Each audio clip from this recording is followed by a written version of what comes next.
మాటలు అవసరమే ఉండదు. ఇక్కడ ఆలోచిస్తే అక్కడ అర్థమైపోతుంది, అక్కడ ఆలోచిస్తే ఇక్కడ అర్థమైపోతుంది. ఈ నోరు అవసరం ఉండదు ఆఫ్టర్ 100 years. నోరు నుండి పాడుకోవడం కోసం, అందుకని మాట్లాడడం కోసం కాదు. ఇప్పుడు మీకు తెలుస్తుంది నేర్చుకోవడం అంటే ఏమిటో. మనం నేర్చుకోవడం కోసం పుట్టాం, తిండి పడుకోవడం కోసం పుట్టలేదు. మానవుడిగా పుట్టినప్పుడు ఎంతో నేర్చుకోవాలి. ఈ ప్రకృతిని చూసి నేర్చుకోవాలి, ఆకాశాన్ని చూసి నేర్చుకోవాలి, నీటిని చూసి నేర్చుకోవాలి, భూమిని చూసి నేర్చుకోవాలి, గాలిని చూసి నేర్చుకోవాలి, చెట్ల దగ్గర నుంచి నేర్చుకోవాలి.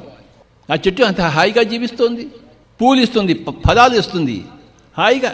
మనం కూడా అందరికీ పూలు ఫలాలు ఇవ్వచ్చు కదా, ఆ చెట్టులో హాయిగా జీవించవచ్చు కదా. మై డియర్ ఫ్రెండ్స్, నేర్చుకోవాలి. ప్రతి క్షణము నేర్చుకోవడమే. ఏ క్షణంలో ఉన్నా కూడా ఆ క్షణంలో నేర్చుకుంటూ ఉండాలి. డబ్బును కాదు సంపాదించుకోవాలి, మనం నేర్చుకోవడం సంపాదించుకోవాలి, జ్ఞానాన్ని సంపాదించుకోవాలి.